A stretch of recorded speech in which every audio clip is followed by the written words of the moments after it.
Varun Kumar IPS அவர்கள் அவர் திறமையான அதிகாரி.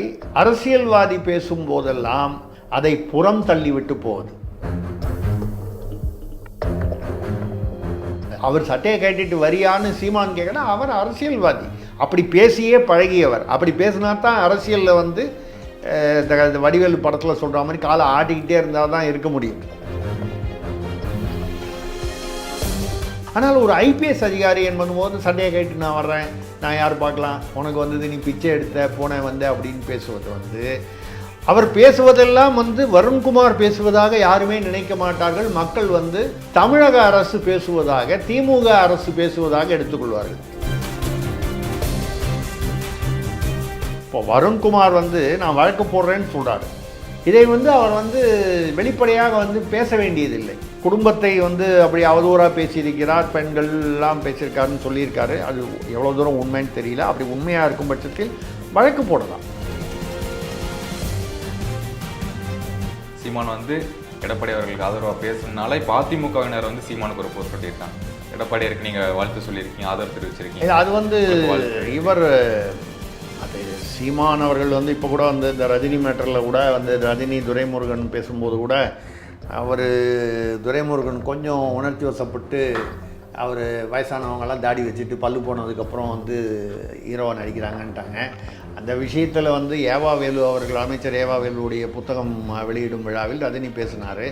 ஏவா வேலுவே ஒரு கால் ரஜினியை தூண்டி விட்டு கூட இந்த மாதிரி பேச வச்சுட்டாரா? ஏன்னா ஏன் துரைமுருகன் மட்டும்தான் துணை முதல்வர் ஆனோமா, அவருக்கு ஆசை இருக்காதான்னு.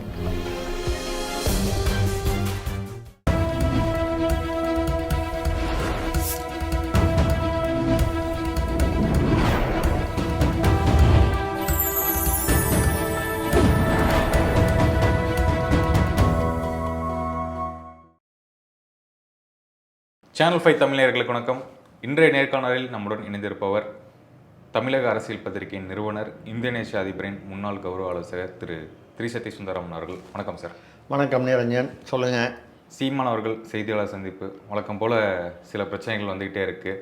தொடர்ந்து இந்த திருச்சி சூப்பரண்ட் வருண் அவர்கள் கூட வந்து சீமான் அவர்களுக்கு சமீப காலமாக ஒரு பிரச்சனை வந்துக்கிட்டே இருக்குது. மாறி மாறி ஒரு வார்த்தை போர் தான் நடத்திக்கிட்டு இருக்காங்க அப்படின்னு தான் சொல்லணும். இவர் வந்து நீங்கள் சட்டையை கழட்டி வச்சுட்டு வாங்க கொத்தை அப்படிங்கிறாரு. அவர் வந்து இது வந்து ரத்த சிந்தி போட்டது, பிச்சு எடுத்து போடலை அப்படின்னு சொல்கிறாரு. இந்த மாதிரி பேசலாமா ஒரு போலீஸ் ஆஃபீஸர், ஒரு அரசியல் கட்சி தலைவர் இப்படி பேசலாமா? அதாவது இதில் வந்து நான் எந்த கட்சியை சேர்ந்தவனும் இல்லை, இந்த கட்சிக்கான சார்பாளனும் இல்லை. அரசியல்வாதி பேசுவதையெல்லாம் அரசு அதிகாரிகள், குறிப்பாக காவல்துறையில் இருக்கக்கூடிய அதிகாரிகள், உயர் அதிகாரிகள் பேசுவது கூடாது. அவர்கள் பேசுவது நியாயமா இல்லையா என்பதை பற்றி நான் சொல்லலை.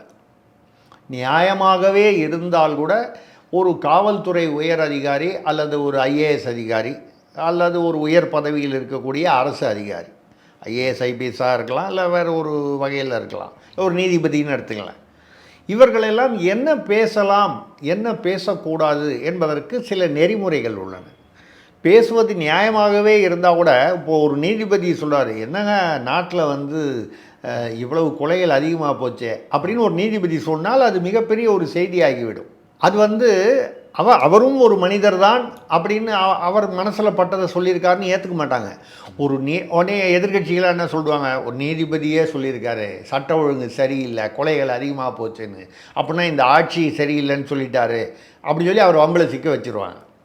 அதற்காக அவர்கள் மிக கவனமாக தங்களுடைய பேச்சுகளையும், இப்போ பேச்சு அப்படின்னு சொல்லுது, அதை தாண்டி வலைதளத்தில் எக்ஸ், ட்விட்டரு, ஃபேஸ்புக்கு, வாட்ஸ்அப்புன்னு வலைதளத்தில் வந்துருச்சு.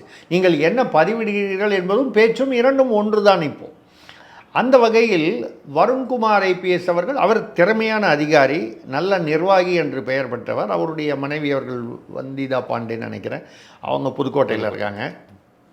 இவர்கள் திறமையான நிர்வாகிகள் என்று பெயர் பெற்றவர்கள், அதில் நமக்கு எந்தவித சந்தேகமும் இல்லை.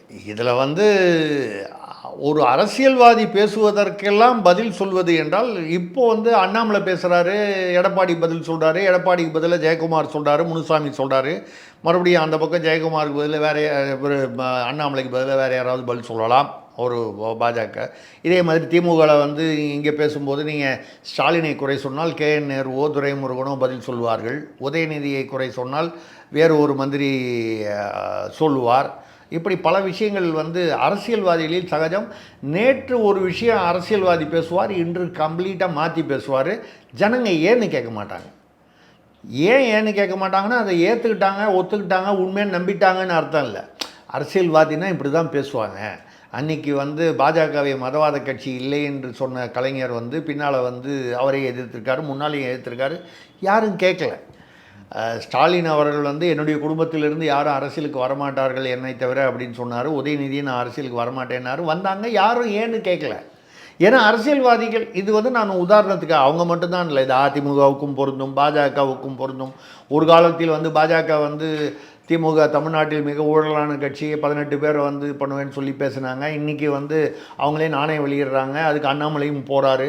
ஸோ இப்படி நீங்கள் பார்க்கும் பொழுது அரசியல்வாதிகளுக்கென்று ஒரு சில விதிமுறைகள் என்று சொல்வதை விட சில வழக்கங்கள் இருக்குது. மக்கள் அதை வந்து அரசியல்வாதிகள் என்றால் இப்படி தான், நேற்றுக்கு ஒன்று பேசுவாங்க, இன்றைக்கி ஒன்று பேசுவாங்க. யாராவது ஒருத்தராவது வந்து அதிமுக ஆட்சியாக இருக்கட்டும், ஆனால் சமீபத்தில் தமிழ்நாட்டில் வந்து இவ்வளோ வருஷங்களில் அதிமுக அல்லது திமுக மாறி மாறி தான் வந்திருக்காங்க. எந்த அதில் அவங்களுடைய வாக்குறுதிகள், தேர்தல் வாக்குறுதிகளை கையில் எடுத்து வச்சுக்கிட்டு டிக் அடிச்சுக்கிட்டு, ஐயா நீங்கள் இது வரைக்கும் என்ன பண்ணியிருக்கீங்க, இது ஏன் இன்னும் பண்ணலைன்னு எங்கேயாவது ஒரு குடிமகன் கேட்டிருப்பானா? அப்படி கேட்டிருந்தால் அது இன்னொரு எதிர்க்கட்சி அரசியல்வாதியாகத்தான் இருக்க முடியுமே தவிர குடிமகன் கேட்க மாட்டான். ஆனால் இந்த ஐபிஎஸ் ஐஏஎஸ் இந்த மாதிரி அதிகாரிகள் வந்து அவர்களுக்கென்று ஒரு வட்டம், ஒரு வரம்பு இருக்கிறது. அவர்கள் அதை தாண்டி போகக்கூடாது. ஏன்னா இப்போ வந்து சீமான் பேசினது அதனால் சரியா இல்லையா? சீமான் பேசியில் ஆரம்பிக்கலை. சீமானோட கட்சியில் யாரோ அதை வருண்குமார் அந்த விஷயத்தில் ஏதோ வந்து ட்விட்டரில் பதிவு பண்ண போக, அதை முட்டு கொடுத்து சீமான் பேச போக, இப்படித்தான் அந்த பதிலுக்கு பதில் பேசப்பட்டு பெருசாக. அரசியல்வாதி பேசும்போதெல்லாம் அதிகாரிகள், உயர் அதிகாரிகள், ஐபிஎஸ்ஓ ஐஏஎஸ்ஓ இல்லை நீதிபதிகளோ இவர்களோ வந்து அவர்கள் செய்யக்கூடிய மிக சாதுரியமான விஷயம் என்றால் மௌனம் காப்பது, அதை புறம் தள்ளிவிட்டு போவது. ஏனென்றால் அரசியல்வாதி பேசும்பொழுது அது கட்சி பேசுவதாக வந்து எடுத்துக்கொண்டு விடுவார்கள். ஒரு அதிகாரி பேசும்பொழுது தமிழக அரசே அதை பேசுவதாக தவறாக எடுத்துக்கொள்வார்கள். வருண்குமார் பேசுவது தான் தமிழக அரசு சொல்வது என்பது அல்ல.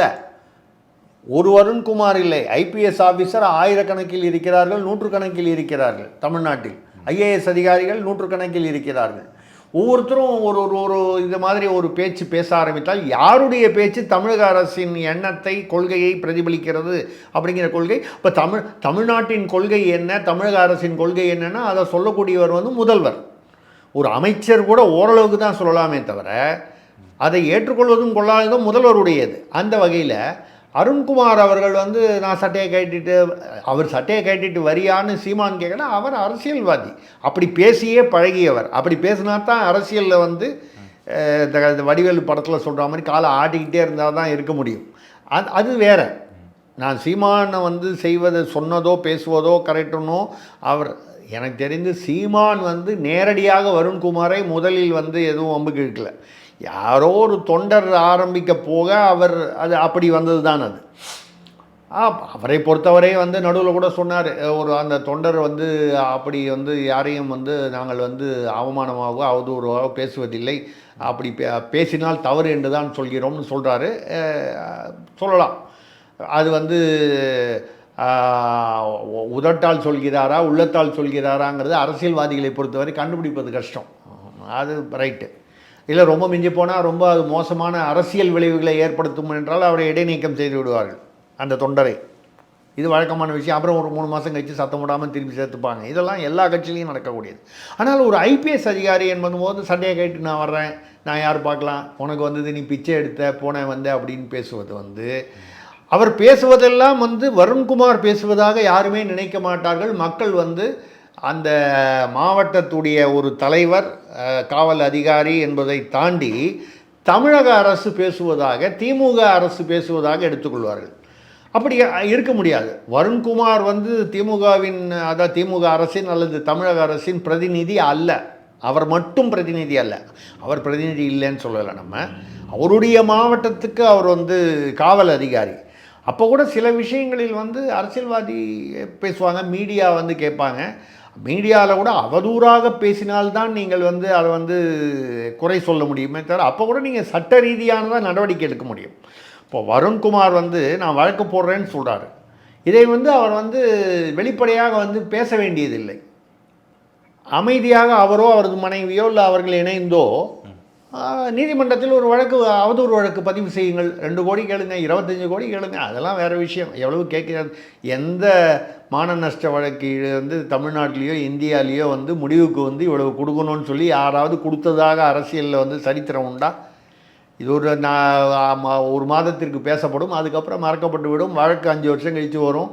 அது ஏதோ ஒரு வகையில் அதுக்குள்ளே வருண்குமார் இங்கேருந்து எங்கே மாறி போகிறாருன்னு தெரியாது. வேறு மாநிலத்துக்கு போகலாம், மத்திய அரசு பணிக்கு போகலாம். சில பேர் வந்து வயதாகிவிட்டால் ஓய்வு பெறலாம். அவருக்கு இன்னும் ஓய்வு பெற வயது இல்லை, இருந்தாலும் சொல்கிறேன்.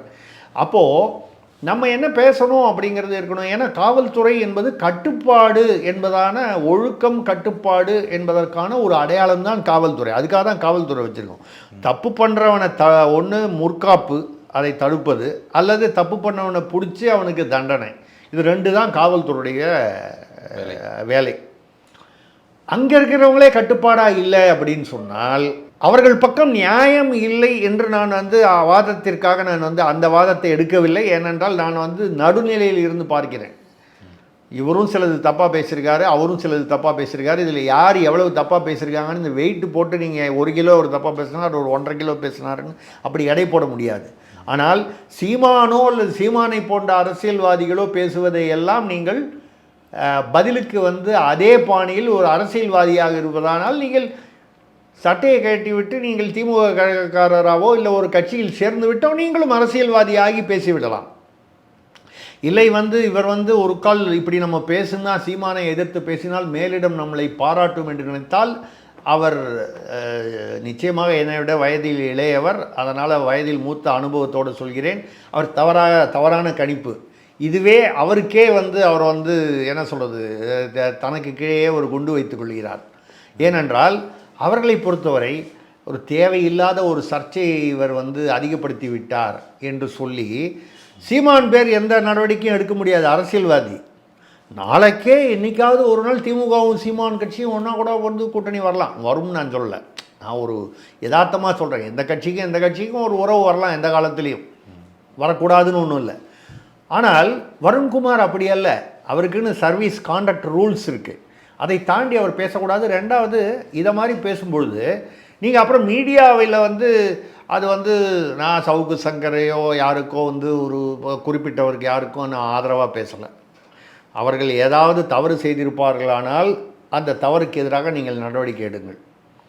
அதே சமயம் விமர்சனங்களுக்காக மட்டும் விமர்சனம் செய்கிறார் என்பதற்காக ஒரு மீடியாவை தண்டனை செய்யும் அது பாசிசத்தை, அந்த ஜனநாயக விரோதத்தை நான் எதிர்க்கிறேன். சவுக்கு சங்கராக இருக்கட்டும், சாட்டை முருகன், இந்த சாட்டை முருகன் விஷயத்தில் தான் இந்த வருண்குமார் பிரச்சனையை ஆரம்பிச்சது. இப்போ சாட்டை முருகன் ரைட்டாக தப்பாக நம்ம அதுக்குள்ளெல்லாம் போகல, அது வேறு விஷயங்கள். நம்ம என்ன சொல்கிறோன்னா மீடியாவில் கருத்து விமர்சனங்கள் வரத்தான் செய்யும். பல விமர்சனங்கள் வந்து சரியாக இருக்கும், சில விமர்சனங்கள் வந்து சில உள்நோக்கத்தோடு இருக்கும். நீங்கள் விமர்சனங்களை வந்து நீங்கள் விமர்சனம் செய்யக்கூடாது. அதுவும் யார் செய்யக்கூடாது? அரசு துறையில் இருக்கும் அதிகாரிகள் செய்யக்கூடாது. நீங்கள் அந்த கட்டுப்பாட்டுக்கு நீங்களே அதிகாரத்தில் இருந்து கட்டுப்பாட்டை வந்து நிர்வகிக்க வேண்டியவரே கட்டுப்பாடு இழந்து உங்களை இழந்து நீங்கள் வந்து பேசப்போகும்பொழுது நீங்கள் ஒரு சமுதாயத்தில் ஒரு தவறான முன் உதாரணமாக ஆகிவிடுகிறீர்கள். இது யாரை முதலில் பாதிக்கும் என்றால் வேறு யாரையும் இல்லை, சமுதாயத்தெல்லாம் தள்ளி வைங்க, முதல்ல அவர் தான் பாதிக்கும். ஏன்னா எந்த அரசுமே என்ன செய்யும், இப்படிப்பட்ட சர்ச்சையான ஒரு மனிதரை அந்த இடத்தில் வைத்திருந்தால் மேலும் பிரச்சனை வரும் என்று அவர் தூக்கி ஒரு ஆர்ம்டு கமாண்டோவில் எங்கேயாவது தூக்கி போடுவாங்க. அது எதற்காக அப்படி ஒரு நிலைமையை உருவாக்க வேண்டும்? ஒரு திறமையான நிர்வாகி, நல்ல நிர்வாகி, சிறப்பாக செயல்படக்கூடியவர் என்று பெயர் வாங்கியவர் எதற்காக தன்னைத்தானே கெடுத்துக்கொள்ள வேண்டும்? தன்னுடைய எதிர்காலத்தை எதற்காக கெடுத்துக்கொள்ள வேண்டும்? அப்படிங்கிற ஒரு ஆதங்கத்தில் தான் நான் வந்து அனுபவ ரீதியில் அவருக்கு இந்த ஆலோசனையை சொல்கிறேன். வருண்குமார் அவர்கள் சீமான் என்ன வேணால் சொல்லிட்டு போகிறார், மக்கள் அதற்கேற்ற மாதிரி அவர் பேசுவது சரியா தவறா என்று எடை போட்டு மக்கள் முடிவு பண்ணிப்பாங்க. அதை நீங்கள் வந்து அதை இன்ஃப்ளூயன்ஸ் பண்ணுறதுக்கோ பதிலுக்கு பதில் நீங்கள் பேசும்பொழுது, இப்போ நம்ம வந்து வேறு ஒரு உதாரணம் சொன்னால் தப்பாக போயிடும். இப்போ ரோட்டில் வந்து யாரோ ஒருத்தன் வந்து நம்மளை வந்து இது தட்டிட்டு போயிடுறான் அப்படின்றதுனால பதிலுக்கு தேடிட்டு போய் அவனை தட்ட முடியாது. அவன் தட்டினது வந்து எதேச்சையாக நடந்திருக்கலாம், அவன் அறியாமல் நடந்திருக்கலாம், அறிந்து புரிதலில் தவறு இருந்திருக்கலாம், இல்லை வேண்டுமென்றே தட்டி இருக்கலாம், எவ்விதமாகவும் இருக்கலாம். அதுக்காக ஒவ்வொரு இடத்துலையும் நம்ம நின்று பதில் சொல்லணுன்னா, இப்போ நம்ம வண்டியில் போகிறோம், எதிரில் வண்டியில் வர்றவன் அவனே தப்பு செஞ்சுட்டு கூட நம்மளை திட்டிட்டு போகிறது உண்டு சாலையில். நீங்கள் நின்று அவனை மறுபடியும் அவனோட சண்டை போடுறேன் அப்படின்னு சொன்னால் நீங்கள் வந்து அதை வம்பை வளர்க்கிறீர்கள், தேவையில்லாத ஒரு சூழ்நிலையை உருவாக்குகிறீர்கள். அந்த இடத்துல டிராஃபிக் ஜாம் ஏற்படுது, உங்களால் மற்றவர்களும் பாதிக்கப்படுகிறார்கள். இப்போ இந்த ஐபிஎஸ் வருண்குமார் அவர்கள் வந்து பேசுவதால் எல்லா காவல்துறை அதிகாரிகளையும் மக்கள் வந்து இப்படி நினைப்பதற்கான ஒரு சூழ்நிலையை உருவாக்குகிறார். என்னை பொறுத்தவரை அவர் சற்று அடக்கி வாசிக்க வேண்டும். அரசியல்வாதி என்ன வேணாலும் சொல்லிட்டு போகிறான், என்னுடைய கடமையை செய்ய இல்லை. அவர் அவதூறாக பேசுனது, குடும்பத்தை வந்து அப்படி அவதூறாக பேசியிருக்கிறார், பெண்கள் எல்லாம் பேசியிருக்காருன்னு சொல்லியிருக்காரு. அது எவ்வளோ தூரம் உண்மைன்னு தெரியல. அப்படி உண்மையாக இருக்கும் பட்சத்தில் வழக்கு போடலாம், வழக்கு போடுவது தவறில்லை. ஆனால் பதிலுக்கு பதில் வழக்கு போடுவேன் என்பதை கூட வந்து எதுக்கு வெளிப்படையாக சொல்லணும்? வழக்கு போட்டு உங்களை சும்மா விட மாட்டேன். அப்புறம் ஒரு அரசியல்வாதிக்கு உங்களுக்கும் என்ன வித்தியாசம்னு இருக்கு இல்லையா?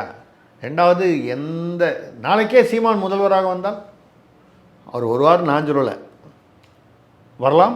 அரசியலுக்கே வரமாட்டேன்னு சொன்ன உதயநிதி வந்து வரலாம். இப்போ துணை முதல்வராக வருவதற்கான வாய்ப்புகள் இருக்கின்றன. அமைச்சராக இருக்கிறார். ஸ்டாலின் வந்து அவருடைய ஜாதகப்படி தமிழ்நாட்டில் உள்ள ஜோசியர்களில் 75 பேருக்கு சதவீதத்துக்கு மேல் வந்து அவருடைய ஜாதகப்படி அவர் முதல்வரே ஆக முடியாதுன்னு சொன்னாங்க.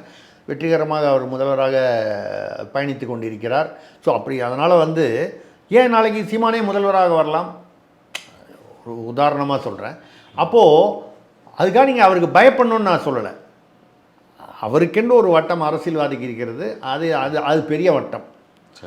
இவங்க அதிகார வட்டம் சின்ன வட்டம். அந்த வட்டத்தை தாண்டாதீர்கள். இது உங்களுக்கு நல்லதல்ல, நீங்கள் சார்ந்திருக்கும் அந்த தமிழக அரசுக்கும் நல்லதல்ல. அநேகமாக ஒரு 3-4 நாட்களில் வந்து அல்லது முதல்வர் வந்து இதிலேருந்து திரும்பி வந்த பிறகு அவருக்கு இடமாற்றம் இருக்கலாம் என்பது என்னுடைய கருத்து. அது எதற்காகனா, அவர் தவறு செய்தார் என்பதை விட இந்த சர்ச்சையை மேலும் வளர்க்காமல் இருப்பதற்காக ஒரு அரசு வந்து ஒரு நடவடிக்கை எடுக்கக்கூடிய ஒரு சூழ்நிலை இருக்கிறது. அவர் அதை பார்த்து கொண்டால் நல்லது. ஓகே. சீமான் அவர்களுக்கு வந்து இப்போ ஆதரவாக வந்து அதிமுகவினர் வந்து ஒரு போஸ்டர்லாம் ஒட்டியிருக்காங்க. சீமான் வந்து எடப்பாடி அவர்களுக்கு ஆதரவாக பேசுறதுனால இப்போ அதிமுகவினர் வந்து சீமானுக்கு ஒரு போஸ்ட் ஒட்டியிருக்காங்க. எடப்பாடியாருக்கு நீங்கள் வாழ்த்து சொல்லியிருக்கீங்க, ஆதரவு தெரிவிச்சிருக்கீங்க. அது வந்து இவர் அது சீமான் அவர்கள் வந்து இப்போ கூட வந்து இந்த ரஜினி மேட்டரில் கூட வந்து ரஜினி துரைமுருகன் பேசும்போது கூட அவர் துரைமுருகன் கொஞ்சம் உணர்ச்சி வசப்பட்டு அவர் வயசானவங்கெல்லாம் தாடி வச்சுட்டு பல்லு போனதுக்கப்புறம் வந்து ஹீரோவாக நடிக்கிறாங்கன்ட்டாங்க. அந்த விஷயத்தில் வந்து ஏவாவேலு அவர்கள், அமைச்சர் ஏவாவேலுடைய புத்தகம் வெளியிடும் விழாவில் ரஜினி பேசினார். ரஜினி பொதுவாக வந்து பார்த்திங்கன்னா ஆளும் கட்சிக்கு சாதகமாக பேசக்கூடியவர். அதனால் அவர் வந்து இந்த கட்சி அந்த கட்சின்னு சொல்லிட முடியாது. அவர் வந்து என்னை பொறுத்த வரைக்கும் ஒரு அருமையான திரைப்பட வியாபாரி ரஜினி. தன்னுடைய திரைப்படங்கள் வந்து வெற்றிகரமாக ஓட வேண்டும் என்பதற்காக அந்தந்த ஆட்சியில் அந்தந்த ஆட்சியாளர்களுக்கு சார்பாக இருந்து அவருடைய படம். ரெண்டாவது, இன்றைக்கி வந்து யார் வந்து 100 கோடி ரூபா அவர் வாங்குறாருன்னு சொல்கிறாங்க, நமக்கு தெரியாது. அப்படி உண்மையாக இருக்கும் பட்சத்தில் 100 கோடி ரூபா கொடுத்து அதுக்கு மேலே பணம் போட்டு எடுக்கக்கூடிய சினிமா கம்பெனிகள் 2-3 தான் இருக்குது. சன் பிக்சர்ஸ் ஒன்று, ரெட் ஜெயண்ட் டிஸ்ட்ரிபியூஷனில் இருக்குது, லைக்கா பிரதர்ஸ் இருக்குது, இன்னும் ஏதாவது 2-3 இருக்கலாம். ஆக இதில் பெரும்பாலானவை வந்து திமுக அல்லது திமுக சார்ந்தவர்களை சார்ந்திருக்கிறது. அப்படி இருக்கும் பொழுது அந்த அவர்களுடைய தயவு அவருக்கு தேவை. ரெண்டாவது, அவர் வந்து பொதுவாக வந்து ஆட்சியாளர்களை, அது அதிமுக ஆட்சியாக இருக்கும்போதும் சரி, அப்படி இருக்கும்பொழுது வந்து அப்படி சார்ந்து போகும்பொழுது, ஜெயலலிதா பீரியட்லேயும் அதே மாதிரி மேடையில் போய் பேசியிருக்கார் ஆதரவாக. நான் ஒரு உதாரணத்துக்காக சொல்கிறேன். அவர் வந்து தன்னுடைய படங்கள் ஓட வேண்டும், தன்னுடைய சினிமா துறை வந்து தொடர்ந்து இந்த வயதிலும் வெற்றி பெற வேண்டும். 100 கோடி ரூபா பணம் வரணும் ஒரு படத்துக்கு. வருஷத்துக்கு 2 படம் வந்தால் 200 கோடி ரூபாய். எனக்கு கூட 200 கோடி ரூபாய் கொடுத்தா எல்லாரையும் வந்து நான் மேடையில் போய் நின்று கும்பிட்டு வாழ்த்திட்டு வருவேன். இது ஒரு பெரிய விஷயம் இல்லை. அது வந்து செய்கிறதுக்கு எல்லாராலையும் முடியும். சில பேருக்கு அது வந்து செய்யலாம் வேண்டாங்கிற ஒரு உணர்வு இருக்கும். அவர் ஒவ்வொருத்தருடைய உணர்வு ஒரு மாதிரி இருக்கும். நம்ம அவரை விமர்சனம் பண்ணுறது நம்மளுடைய கருத்து இல்லை. எதுக்காக சொல்லணும்னா, அவர் வந்து அங்கே வந்து ஓல்டு ஸ்டூடெண்ட்ஸுன்னு இன்ஃபேக்ட் அது தேவையில்லாத ஒரு கமெண்ட் ரஜினி பேசுனது. அவருக்கும் அரசியல் இப்போ அவர் தான் வரலன்னு சொல்லிட்டார் அரசியல். அவர் ஸ்டாலின் அவர்களை வாழ்த்தி விட்டு திமுக அரசு உலகத்திலேயே சிறந்த அரசுன்னு அவருக்கு என்ன சொல்லணுமோ அதை ஆசையாக சொல்லிட்டு போக வேண்டியதானே. அடுத்த படம் 2 படம் புக் பண்ணது, அதை பார்த்துட்டு போக வேண்டியதானே. அதை விட்டுட்டு ஓல்டு ஸ்டூடெண்ட்டு இவங்கெல்லாம் போக மாட்டேன்றாங்க அப்படின்னு சொன்னால் அப்போ ஒரு சந்தேகம் வருது. ஒரு கால் யாராவது சொல்லி இவர் பேசியிருப்பாரோ, திமுக தலைமையை சொல்லி பேசியிருப்பாரோ, ரஜினி பேசுனா அது ஒரு இம்பேக்ட் இருக்கும்னு துரைமுருகனுக்கு எதிராக பேசியிருப்பாரோ. ஏன்னா துரைமுருகன் வந்து துணை முதல்வர் கேட்டுக்கிட்டு இருக்காருன்னு ஒரு பேச்சு அடிபடுது. உதயநிதியை துணை முதல்வர் தன்னை முதல்வர் இல்லை 2 பேரையும் துணை முதல்வர் ஆக்குறேன்னு சொன்னாலும் அவர் ஒத்துக்கலை. சின்ன இளையவரான அவரும் துணை முதல்வர், அது குடும்பத்திலேருந்து வரும்பொழுது அவர் அதிக அதிகாரத்துடன் இருப்பார்.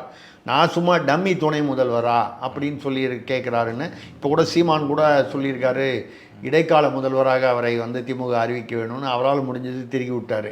எதுக்காக சொல்கிறேன்னா, அப்போது அதே மாதிரி அவர் வந்து துரைமுருகன் வந்து பேசும்போது பல்லு போன இதெல்லாம் நடிக்கிறாங்க, இளைஞர்களுக்கு வாய்ப்பு மறுக்கப்படுதுன்னு சொல்லும்போது ரஜினி வந்து இல்லை நட்பு தொடரும்னு சொல்லிட்டாரு. பதிலுக்கு இவரும் வந்து இதை நகைச்சுவையாக பார்க்க வேண்டும், பகைச்சுவையாக யாரும் மாற்றிவிடக்கூடாது. இவங்க பேசுகிறதெல்லாம் பேசுவாங்க, மீடியாவில் போட்டதுக்கப்புறம் நகைச்சுவை பகைச்சுவையாக மாற்றக்கூடாதுன்னு ஏதோ மீடியா தப்பு பண்ண மாதிரி வழக்கமாக மீடியாவை ப்ளேம் பண்ணிட்டு போயிடுவாங்க. இது இது இது ஒரு மறைமுக அரசியல்னு வச்சுங்க. இப்போ சில பேர் தமாஷா கூட சொல்கிறாங்க, ஏவா வேலுவே ஒரு கால் ரஜினியை தூண்டி விட்டு கூட இந்த மாதிரி பேச வச்சுட்டாரா.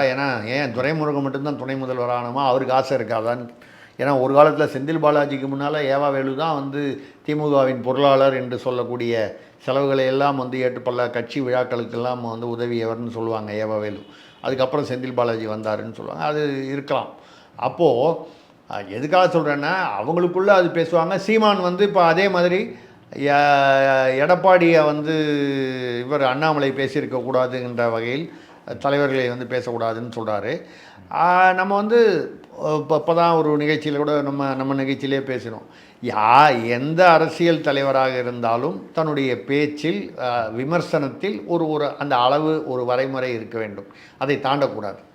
பர்சனலாக இன்சல்ட் பண்ணுற மாதிரி பேசக்கூடாது என்பது அண்ணாமலைக்கும் சரி, எடப்பாடிக்கும் சரி, ஜெயக்குமாருக்கும் சரி, சீமானுக்கும் சரி, எல்லாருக்கும் பொதுவாக சொல்கிற கருத்து. விமர்சனங்களில் வந்து நீங்கள் கருத்தியலை விமர்சனம் செய்யலாம். ஒரு பர்சனலாக ஒருத்தரை இன்சல்ட் பண்ணுற மாதிரி வந்து பேசுகிறது தவறு அப்படிங்கிறது தான் என்னுடைய கருத்து, அது யார் பேசி இருந்தாலும். அந்த வகையில் சீமான் இப்பொழுது என்ன செய்கிறார்னா, அவர் வந்து அதாவது நியாயமாக பேச வேண்டும், மற்றவர்களை புண்படுத்தக்கூடாது அப்படின்னு ஒரு பொதுவான ஒரு தன்னுடைய இமேஜை வந்து இம்ப்ரூவ் பண்ண பார்க்குறாரு. அதில் ஒன்றும் தவறில்லை. பட் அதே சமயத்தில் இப்போ வலைதளத்தில் பார்த்தீங்கன்னா சீமான் இதே மாதிரி கடாமுடா என்று பேசுனதெல்லாம் எடுத்து போட்டு இப்போ கேள்வி கேட்குறாங்க, அப்போ நீங்கள் பேசுனீங்களே நல்லா இருந்துச்சான்னு. அது இயல்பாக உள்ளது தான். ஒரு காலத்தில் அதெல்லாம் வந்து பழசு வந்து மக்களுக்கு ஞாபகம் இருக்காது. இப்போ வந்து அதை கட் பண்ணி இன்றைக்கி பண்ணி 2ஐயும் சேர்த்து போட்டு அடுத்த நிமிஷம் வைரலாக வந்துடுது. அதான் சொன்னேன், அரசியல்வாதிகள் அப்படி இருக்கலாம். வருண்குமார் மேட்டருக்கு வரும்போது அரசியல்வாதிகளுக்கு அந்த சுதந்திரம் இருக்கிறதோ இல்லையோ அவர்கள் எடுத்துக்கொள்கிறார்கள். அதிகாரிகளுக்கு அந்த சுதந்திரம் இல்லை, அதை நினைவில் வைத்துக் கொள்ளுங்கள். நம்ம தொடர்ந்து பேசுவோம் சார். இந்த நேரத்தில் நன்றி. வணக்கம்.